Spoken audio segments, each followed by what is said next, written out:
राजस्थान के झालावाड़ जिले के प्रसिद्ध धार्मिक स्थल कामखेड़ा बालाजी धाम पर हम आज एक नए संत से मुलाकात करेंगे और उनसे जानेंगे आध्यात्म के बारे में। क्योंकि आजकल जो दौर चल रहा है कथाओं का, हर जगह कथा चलती है, कौन क्या है, किस प्रकार से कथाएं करते हैं, कथाओं में भी अलग अलग ट्रेंड चल रहा है। दूसरी चीज़, लोगों को सही मार्गदर्शन नहीं मिल पाता, कथा ज्ञान का मार्ग चल रहा है, पर फिर भी उन कथाओं से क्यों ना उन लोगों का उद्धार या मार्गदर्शन नहीं हो पा रहा, फिर भी कहीं ना कहीं आज वो गतिविधियां समाज में जो समाज सुधार की जो बातें हैं वो आज तक लोगों के अंदर क्यों नहीं ग्रहण कर पा रहे हैं लोग। कारण हमारा जो उद्देश्य है इस प्रोग्राम का कि आज इतनी जगह धार्मिक कार्यक्रम आयोजित होते हैं, कथा भागवत, क्यों ना उन लोगों को उचित सही मार्गदर्शन नहीं मिल पाता है। आइए आज महाराज जी से जानते हैं। गुरुदेव प्रणाम। जय श्री राधे। क्या नाम है गुरुदेव आपका? हमारा नाम श्री अभिषेक कृष्ण जी महाराज है। पहले तो आप सभी के चैनल के दर्शकों को बहुत बड़ा सीताराम, जय श्री राधे। महाराज जी, कथाएं सब जगह चल रही हैं, इस पर आपकी क्या राय है? कथाएं अधिक चल रही हैं, इस पर बहुत सुंदर राय है कि हमारा सनातन धर्म आज उन्नति की ओर है। सनातन धर्म में सनातनियों की संख्या एकदम बढ़ रही है और धार्मिक प्रवृत्ति होती जा रही है लोगों की। ये सनातन धर्म में बड़े हर्ष की बात है कि आज सनातन के लिए सभी लोग एकजुट होते हैं और जहाँ भी कथाएं होती हैं अधिक से अधिक संख्या में पधार कर सब आनंद लेते हैं कथाओं का। कथाएं इतनी जगह चलती है महाराज जी, हर क्षेत्र में कहीं ना कहीं कथा चलती है, पर फिर भी इतनी कथा चलने के बाद में लोगों का उचित मार्गदर्शन क्यों नहीं हो पाता है? जी बिल्कुल, आपने सही कहा। इतनी कथाएं हो रही हैं, अन्य अन्य कथावाचक भी अलग अलग प्रकार से कथाओं का वाचन कर रहे हैं। ये कथाओं से सुधार उस समय होगा जैसे कि कोई पात्र हो, अगर साफ पात्र में हम दूध को रखेंगे और अगर उस पात्र में थोड़ी सी भी गंदगी या कोई खटाई होगी तो उस पात्र में दूध को जैसे ही रखेंगे वो सारा दूध फट जाएगा। वैसे ही जब तक कथाओं से हम लाभ अगर चाहते हैं, कथाओं से लाभ इसीलिए नहीं हो पाता कि हम अपने अंदर के हृदय के पात्र में जब कथा रूपी सत्संग को डालते हैं तो उसमें काम, क्रोध, लोभ, मोह रूपी ये कम से कम कुछ ना कुछ कहीं ना कहीं खटाई लगी हुई रहती है, जिसके कारण वो फट जाता है और वो हमें लाभ नहीं प्राप्त हो पाता जैसे दूध से लाभ हमें प्राप्त हो पाता है। और जैसे हम दुग्ध को रखते हैं और पात्र बिल्कुल स्वच्छ होता है, पवित्र होता है, ऐसे ही हम अपने मन को रखते हैं। कथाओं को हमको श्रवण भी एक अनुष्ठान की तरह करना चाहिए। आज हम मनोरंजन की तरह कथाओं को श्रवण जब करते हैं तो वो एक मनोरंजन तक ही सीमित रह जाता है। लेकिन कथा हम दर्शकों को आपके बताना चाहेंगे, जब भी कथाओं को श्रवण करें, कथाओं को जब हम करवाएं तो एक ब्राह्मण होना चाहिए। भागवत में श्लोक आया है, विप्र हो, ब्राह्मण हो, वैष्णव हो, संत हो। विप्र, वैष्णव, संत, ब्राह्मण के मुख से ही कथा का वाचन होना चाहिए।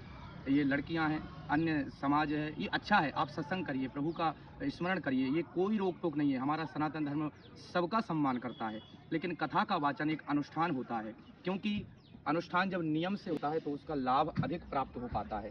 तो जब विप्र ब्राह्मण जो शास्त्र को विशुद्धिकृत होकर के समझाए, शास्त्र अगर कथा चल रही है तो कथा का वाचन ही अधिक से अधिक हो। 3 घंटे का समय आज कथाओं में लेते हैं लोग कथा करने के लिए, और कथा सुनने के लिए भी 12 बजे से 3 बजे तक या 3 से 6 बजे तक। आज प्राय लोग 3 घंटे से 4 घंटे से अधिक कथाएं नहीं सुना पाते, ना लोग सुन पाते। तो उस समय में कथा श्रवण करा रहे हैं, जो उनको चाहिए कि कथा का ही मेन सार को लेकर चलें। चाहे लोग कम सुने लेकिन अच्छा सुने। लोग मनोरंजन सुनना चाहते हैं, जिसके कारण कथा से तो दूरियां होती जा रही हैं। संगीत कथा में अति आवश्यक है, लेकिन पहले कथावाचक जब करते थे कथा संगीत के साथ तो इसलिए करते थे संगीत को ताकि जड़ी बूटी है कथा, और जड़ी बूटी के साथ में सोचते थे चलो थोड़ा गुड़ को खिला दें तो बच्चा रोएगा नहीं, थोड़ा उसको बुरा नहीं लगेगा, मुंह में कड़वाहट नहीं आएगी। तो सोचा कि जड़ी बूटी रूपी कथा को खिलाएंगे कथा प्रवक्ताओं ने, तो थोड़ा चलो संगीत का गुड़ साथ में खिलाएं। लेकिन आज प्राय क्या देखा जा रहा है कि जड़ी बूटी तो रह गई एक तरफ, केवल गुड़ ही गुड़, संगीत ही संगीत चल रहा है। इसी कारण आज लोगों में बदलाव नहीं देखा जा पा रहा है। जो लोग बिल्कुल विशुद्ध कथा का वाचन कर रहे हैं, विशुद्ध कथा को श्रवण कर पा रहे हैं, वहाँ ऐसा नहीं है, आज भी बदलाव हो रहा है। हम कथाओं को जब श्रवण कराते हैं तो अनेक लोगों को हमने देखा जिनने शराब छोड़ दी, अनेक लोगों को देखा जिनने कलह कलेशों से दूरियां बना ली। जो चिड़चिड़ापन है, क्रोध है, कथा जितना हम हृदय में धारण करेंगे उतनी शांति आएगी। आज परिवार में, आज व्यवहार में आज क्यों फूट होती जा रही है, क्यों एक दूसरे से दूरियां हो रही हैं? क्योंकि सुमति नहीं है। जब हम कथा में जाएंगे तो हमें वहाँ सुनने को मिलेगा, जहाँ सुमति तहाँ संपत्ति नाना। जहाँ लोगों में सुमति होगी, जिस घर में सुमति होगी वहाँ कभी कलह नहीं होगा, जिस गांव में सुमति होगी वहाँ कलह नहीं होगी। नहीं तो आपकी जो धार्मिक कथाएं पर जो चल रहा है, क्षेत्र में जगह जगह कथाएं चलती हैं, सुनते हैं जी, फिर भी आज भी मानो जैसे पैशन आर्टिफिशियल होता जा रहा जी, है ना। भाई आप कह रहे हो कि हम धार्मिक कथाएं सनातनी होता जा रहा है, जी, पर जब सनातन का प्रभाव कम नजर आ रहा है वही स्थितियाँ पहले जैसे? क्योंकि आजकल फैशन देखिए आप, लोगों की स्पीड देखिए किस ओर जा रही है। ठीक, स्पीड इसलिए जा रही है क्योंकि आज बॉलीवुड जो है अपना पूरा प्रयास कर रहा है, एक दूसरा युग परिवर्तन हो रहा है, जो नई सदी आ रही है, जो नया पहनावा आ रहा है, नया बातचीत आ रही है, नए तरीके के क्या है। आज टॉकीज में बच्चे जाते हैं, आजकल की युवा पीढ़ी जाती है, तो उनको पूरा याद होता है कि आज हमने यहाँ से इस यहाँ से लेकर के यहाँ तक मूवी में ये देखा हमने। लेकिन अभी किसी बच्चे को आप कथा में बैठा लो तो उसको कथा में गिनी चुनी ही बातें याद रह पाएंगी कि पंडित जी ने क्या सुनाया। जब हम पूरा जैसा फोकस इन चीज़ों पर रखते हैं, जो आज जैसे किसी कथाकथित हीरो ने जो ड्रेस पहनी उसको जैसे बाल ऊंचे वैसा ही लोग अपने जीवन में उतारते हैं, तो जब हम ऐसी ही भावना से कथा को श्रवण करेंगे कि हमारे राम कैसे थे, हमारे कृष्ण कैसे थे, जब इतना ही जो आज युवा पीढ़ी हीरो में या अपने क्या कहते हैं इसको जो फिल्मों में जो देखते हैं, इसको अपने को जिसको हीरो को मॉडल बना रखा है, जब हम अपना मॉडल राम को बना लेंगे या अपना मॉडल हम कृष्ण को बना लेंगे, अपना मॉडल अपने सनातन को बना लेंगे, तो निश्चित बदलाव हम सब सनातनियों में दिखेगा और दिख रहा है। आज हम देखते हैं वृंदावन में हम रहते हैं तो विदेश से जो लोग आती हैं महिलाएं अधिकतर, तो जो अंग्रेजी बोलते हैं वो राधे राधे बोलते हैं, जो जिनका पहनावा शर्ट है पैंट है वो हमने देखा है माथे पे तिलक लगा करके, सिखा बांध करके और ब्रज के कपड़ों में धोती कुर्ता पहन करके युवा घूमते हैं। अंग्रेज लोग आप देख सकते हैं आज विदेशों में भी अपने सनातन का झंडा लहरा रहा है। वो बिल्कुल सही कह रहे हो आप, फैशन का जो मामला है आज की जो अट्रैक्शन है, परंतु आज भी मतलब जो संस्कार की जो चीजें हैं, कथा में आप संस्कार देते हो जी, पर फिर भी कहाँ कमी रह गई? या तो माता पिता से है, क्या कारण रहा? क्योंकि फिर भी लोग भटक रहे हैं जी, इसका क्या कारण है? मुख्य उद्देश्य क्या है? मुख्य उद्देश्य यही है कि कहीं ना कहीं हम बचपन से ही संस्कारों से दूर होते जा रहे हैं। जैसे बचपन में ही माता पिता को बताना चाहिए कि हमको अपने गुरुजनों को प्रणाम करना है, अपने माता पिता को प्रणाम करना है, हमारा सनातन धर्म क्या है। जैसी नींव रख देते हैं हम, मकान वैसा ही बन जाता है। नींव अगर कच्ची रह जाएगी तो उस पर 2-3 माले बिल्डिंग नहीं बना सकते। ऐसे ही अगर बच्चे की नींव कच्ची रह जाएगी, आज नींव में क्या रखा जाता है? सुत दारा और लक्ष्मी पापी केहू होए, संत समागम हरि कथा तुलसी दुर्लभ दोए। आज बच्चों को अच्छी शिक्षा दी जाती है, अच्छी बात है, एजुकेटेड लोग हो गए हैं, अच्छी बात है, अच्छी जॉब भी मिल जाती है, लेकिन विद्या अलग है और संस्कार अलग हैं। संस्कार घर से आते हैं, संस्कार अपने धर्म से आते हैं, और विद्या जो है पढ़ाई लिखाई करके आती है। पढ़ाई लिखाई करके हम धन तो अर्जित कर सकते हैं, लेकिन संस्कार नहीं। संस्कार तो हमको अपने धर्म से ही आएंगे, तो माता पिता को चाहिए, और माता पिता भी जब सत्संग से जुड़े रहेंगे, संतों के सानिध्य में रहते हैं, तो वो दे पाते हैं संस्कार। कथा कराने वाले जो संत हो तो मोटी फीस लेते हैं जी, ऐसा नहीं है। कैसे नहीं है, हम आपको बताते हैं ऐसे जो संत हैं, मैं तो आपके ऊपर भी आरोप लगाता हूँ, हो सकता है आप भी लाखों में फीस लेते हो। नहीं बिल्कुल, तो फिर आदमी कैसे कथा करवा लेगा आपकी गरीब व्यक्ति? जी नहीं, मैं आरोप भी नहीं लगा रहा हूँ, पर मेरा ऐसा मानना है, आपने समाज में भी सुना होगा लोग कैसे कथा कराए, बड़े बड़े आयोजन कराए, वहाँ लाखों का सिस्टम चलता है, बड़े बड़े संत लाखों रुपए लेते हैं। हो सकता है महाराज जी आप भी लाखों रुपए लेते हो। जी बिल्कुल, ये प्रश्न सबके मन में चलता है कि बड़े बड़े पंडाल, बड़ी बड़ी व्यवस्थाएं, बड़े बड़े माइक, बड़ी बड़ी गाड़ियों से महाराज आते हैं, लोग बाग ग्रुप आते हैं। क्या है, आज के समय में बिना व्यवस्थाओं की कथाएं हो नहीं पाती। और मेरी पर्सनल राय में बताऊं कि मैं तो 1 रुपये लेता नहीं हूं कथा करने का।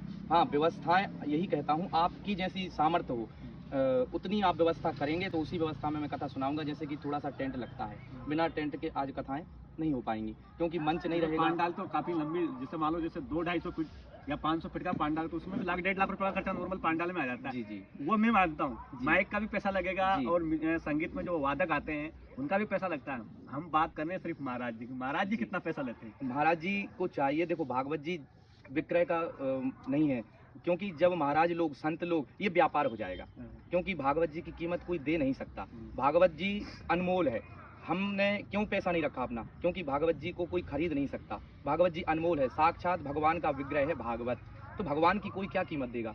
भगवान की पाने की कीमत तो एक ही है, भक्ति। तो इसलिए जितने भी कथा प्रवक्ता हैं उनसे भी हमारा तो हाथ जोड़ के यही निवेदन रहता है कि उनको भी यही नियम बनाना चाहिए, चाहे व्यवस्था में करोड़ लगें, लाख लगें, 1000 लगें, वो यजमान की रहने दो, करवाने वाले की रहने दो, आयोजक समिति की रहने दो। लेकिन महाराजों को एक ही नियम बनाना चाहिए कि जो समिति, जो यजमान का भाव हो, जितनी श्रद्धा हो वो जितना दे, महाराज को वो स्वीकार करना चाहिए। जैसा हम करते हैं, जो मिल जाए वो प्राप्त करके और पर्याप्त मान करके आनंद में रहते हैं। हमारी कोई फीस नहीं है। ऐसा तो नहीं निःशुल्क। नहीं, लोग कहते हैं कि महाराज जी अभी आपने शायद अभी पास में भी कथा करी, उसके बाद में राजस्थान में भी आपकी बहुत सी जगह कथाएं हुई है, मध्य प्रदेश में तो होती है आपकी कथाएं, पर फिर भी कहीं न कहीं जी आरोप नहीं लगा रहा हूँ मैं। नहीं, आपका कहना सही है, लेकिन ये भाव आज तक प्रभु की कृपा से हमारे अंदर भी नहीं आया कि मुझे 51,000 ही लेना है, मुझे 21,000 ही लेना है। ऐसा नहीं है, जितना नहीं, ये राशि कम बता रहे हो संत तो मतलब 2,51,000, 5,51,000, लाखों से ऊपर बात कर रही है। ऐसा हमारा नहीं होना चाहिए, क्योंकि जब अपने ज्ञान को हम बेचने लगते हैं तो वो ज्ञान अपने आप खत्म होने लगता है।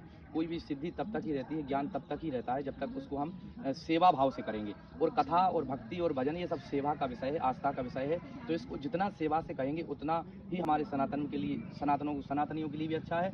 तो हम तो सबसे यही एक विचार अपना रखेंगे, संतों के, महात्माओं के, बड़े बड़े प्रवक्ताओं के। ऐसा कहीं आपने देखा हो कि भाई सभी तो ये कह रहे कि R24 पब्लिक तो चैनल के जो दर्शक हैं उनको इस बात का विश्वास है कि महाराज जी पैसा नहीं लेते हैं। जी जी बिल्कुल ऐसा ही होगा, और पैसा नहीं लेते हैं महाराज लोग। अगर कोई लेते भी होंगे तो वो उनका पर्सनल विषय है, वो हमको ज़्यादा जानकारी नहीं है, लेकिन हम नहीं लेते हैं पैसा, निःशुल्क कथा का वाचन करते हैं और करते रहेंगे। सभी दर्शकों को प्यार भरा राधे राधे, सभी को सीताराम। आप सभी भक्तों से भी यही निवेदन है कि खूब हमारे जो ये प्रवक्ता हैं हमारे मीडिया के श्री राजकुमार शर्मा जी, तो इनका बहुत बहुत आभार कि अपने सनातन की आवाज़ को जो उच्च शिखर तक लेके जा रहे हैं। नहीं, मेरा एक ये है कि आज के जो व्यक्ति हैं वो भगवान नहीं मानते, आस्था नहीं रखते हैं, क्या कारण है इसका? भगवान को नहीं मानते हैं वो लोग, जैसे कि जब बच्चे का जन्म होता है, जो लोग भगवान को नहीं मानते हैं, ये सीधा उनके लिए प्रश्न है मेरा और उन्हीं के लिए उत्तर है। जो कहते हैं कि मैं भगवान को नहीं मानता, एक बात बताइए, जब बच्चे का जन्म होता है तो माँ कहती है ये आपका पापा है, तो माँ जिसको कहती है ये आपका पापा है, ये आपके पिताजी हैं, ये आपके डैड हैं, तो बच्चे को उसी को पिता बोलता है, बाप बोलता है कि नहीं? क्योंकि माँ खुद कह रही है। ऐसे ही हमारे सनातन धर्म में जो शास्त्र हैं, वेद हैं, पुराण हैं, ये हमारी माँ है और इन्होंने आज्ञा दी है कि हमारे भगवान केवल कृष्ण हैं, केवल राम हैं।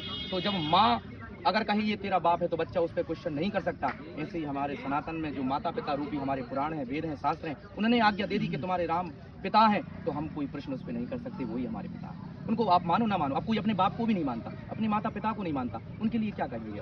माँ नहीं, मात पिता नहीं देवा, साधु शंकर बाबा सेवा। माता पिता को रावण नहीं मानता था, उसकी क्या गति हुई? आज धर्म है तो अधर्म भी है, ये आज से नहीं पहले से है। लेकिन माँ नहीं, मात पिता नहीं देवा, उसकी गति ऐसी हुई कि 1,00,000 पुत्र थे रावण के, 1,00,000 पुत्र 1,15,00,000 नाती, 12 रावण के दिया ना बाती, उसके यहाँ कोई दिया जलाने वाला नहीं बचा था। और राम को देखो, जो प्रातः काल उठ के रघुनाथा, मात पिता गुरु नाभई माथा। राम क्यों बने? राम बन गए इसीलिए राम बन गए। राम अगर बन ना जाते, संघर्ष को ना देखते, परिस्थितियों का सामना ना करते, राम ने हमेशा नीति, धर्म और व्यवहार से चले हैं। राम सब में बड़े नीतिवान थे। उनकी कितनी सुंदर नीति थी, जब उन्होंने बाली का वध किया तो बाली का जो साम्राज्य था किष्किंधा, उसका राज्य किसको दिया? सुग्रीव के पुत्र अंगद को, सुग्रीव को। यानी कि बाली को मारा तो उसके भाई को ही राजा बनाया। चाहते तो अपना खुद का भाई को राजा बना देते, लक्ष्मण को। उसके बाद रावण को मारा तो भी लंका के राजा राम बन जाते, या अपने भरत को बना देते, लक्ष्मण को बना देते। लेकिन नहीं, राम मर्यादा पुरुषोत्तम है, राम नीतिवान है। राम ने क्या किया? विभीषण के भाई, विभीषण रावण के भाई हैं, रावण को वध किया और रावण के भाई विभीषण को ही राज्य दिया। अच्छा महाराज जी, ये मैं आपकी बात से संतुष्ट हूँ। रामायण क्या सिखाती है और महाभारत क्या सिखाती है? हमें निज धर्म पर चलना सिखाती रोज रामायण, हमें हमारे धर्म से जोड़ करके रखती है रामायण। रामायण अगर हम अपने जीवन में उतार लेंगे तो हमारा जीवन निश्चित राम की तरह हो जाएगा। और महाभारत क्या सिखाती है? महाभारत ये सिखाती है कि देखो, एक भाई भाई में ये जो जुआ है, आज लोग इन चीज़ों की तरफ बहुत जा रहे हैं। मदिरा है, जुआ है। जो दुर्योधन है उसने बेईमानी की, दगा किसी का सगा नहीं है, ना मानो तो कर देखो, किया दगा है जिन लोगों ने, उनके जाके घर देखो। जो लोग दगा करते हैं, विश्वासघात करते हैं, क्या हाल होता है उनका महाभारत सिखाती है। जैसे दुर्योधन खेल रहा था पांसे, वो 64 जिसको बोलते हैं, जो जुआ, तो जिसमें जो नियम ये रहता है कि जब भी वो जुआ खेला जाता है तो जो खेलेगा वो ही पांसे डालेगा, लेकिन उसका मामा शकुनी पांसे डालता था। उसने दगा किया पांडवों के साथ, तो जिसके 100 पुत्र थे वो भी चले गए और जिसके 5 थे वो सुरक्षित रहे। जो धर्म के साथ चलता है उन पांडवों के साथ आज भी भगवान उनका रथ चलाते हैं, और जो अधर्म के साथ रहते हैं, चाहे कितनी बड़ी उनकी टोली हो, कितनी बड़ी उनकी सेना हो, वो एक नहीं बचता है, ये निश्चित है। क्या संदेश देना चाहते हो आज की युवा पीढ़ी को? हम यही संदेश देना चाहते हैं कि सभी अपने सनातन धर्म को मानो, इसको जानो, कथाओं से जुड़े रहो, अपने माथे पे हमेशा चंदन लगा के रखो, हाथ में कलावा बांध के रखो। जैसे सुहागिन स्त्री अपने पति के लिए मांग भरती है, बिंदी लगाती है, बिछुआ पहनती है, 16 श्रृंगार करती है, ऐसे ही तुम अपने भगवान के लिए माथे पे तिलक लगाओ, ये श्रृंगार करना चालू कर दो, तुम्हारे जीवन में निश्चित बदलाव आएगा, बहुत शीघ्र आएगा। क्या हिंदू राष्ट्र होगा महाराज? बिल्कुल हिंदू राष्ट्र होगा। हम सब हिंदू जाग जाएंगे, कोई जात नहीं, कोई पात नहीं, कोई मजहब नहीं, कोई पंथ नहीं, हम हम सब हिंदू भाई भाई हैं, हमारा धर्म सर्वे भवन्तु सुखिनः सर्वे सन्तु निरामया, सबकी मंगल कामना करता है, निश्चित हिंदू राष्ट्र बनेगा। नहीं तो फिर ये अन्य जो धर्म के लोग ये कहाँ जाएंगे? अगर राम को मानेंगे तो यहीं रहेंगे, नहीं तो फिर अपनी अपनी व्यवस्था देखेंगे। नहीं तो फिर ये तो सेक्युलरिज्म वाली बात है ना महाराज। नहीं, ऐसा नहीं है, हमारा धर्म कहता है सब शांति से रहो, कायदे में रहोगे तो फायदे में रहोगे। ऐसा? हाँ, अगर राम के रहोगे तो कायदे में रहोगे तो फायदे में रहोगे। अगर हमारे धर्म से कोई ने हमारे राम के विरोध में बोला तो उनके लिए कायदा तोड़ना माना जाएगा और वो फायदे में नहीं रहेंगे फिर। और अगर हमारे धर्म के साथ कोई छेड़छाड़ नहीं करेगा, हमारे गौ है, हमारे सनातनी है, हमारे जितने भी धर्म सनातनी लोग हैं, उसमें कभी अगर कोई मजहब का दूसरे का कोई अगर विघ्न नहीं डालेगा तो हमारा मजहब ऐसा है, हमें उन हिंदू भाइयों पर विश्वास है कि कोई पहले से अभी उपद्रव ना किया, पहले इतिहास उठा के देखो ना करेंगे। नहीं तो अभी आपके जो मोहन भागवत उन्होंने आपके हिंदुओं पर सेक्युलरिज्म को जवाब दिया, आपको पता होगा। जी, उन्होंने सही जवाब दिया है और निश्चित आज हमें कट्टरपन से रामभद्राचार्य जी महाराज भी भड़के हुए हैं उनके बयान पे, बड़े बड़े जो संत हैं वो भी भड़के हुए हैं। तो ऐसा क्या कटाक्ष कर दिया जो मतलब उन्होंने सेक्युलरिज्म वाली बात करी, मोहन भागवत ने कहा कि सेक्युलरिज्म देश होना चाहिए, पर जब वो आरएसएस के प्रवक्ता ही ये बयान दे रहे हैं तो ये रामभद्राचार्य जी महाराज हैं, बड़े बड़े संत भड़के हुए हैं, क्या कारण रहा है? इस बात में मैंने अधिक जानकारी नहीं ले पाई है क्योंकि मैं कथा की व्यस्तता के कारण। इस बात पे मैं अवश्य बोलूँगा। मैं हमारा यूट्यूब चैनल है जो अभिषेक कृष्ण जी संस्कार संदेश, इस पर निश्चित मैं अपने यूट्यूब चैनल पे इसको डालूंगा और आप तक भी इस बात को पहुंचाऊंगा। ये अधिक मुझे जानकारी नहीं है, लेकिन मैं यही जानकारी जानता हूं कि हमारे सनातन धर्म के प्रति अगर कोई हमारा भाई भी अगर उस पर आघात करेगा तो उसके विरोध में हम भी निश्चित खड़े हो जाएंगे। ये थे महाराज जी, इनका कहना था कि सनातन धर्म और अध्यात्म की तरफ जुड़े रहोगे तो संस्कार जरूर मनुष्य के जीवन में कहीं न कहीं एक मार्गदर्शन बनेंगे। मैं राजकुमार शर्मा, झालावाड़, एक्सक्लूसिव रिपोर्ट के साथ।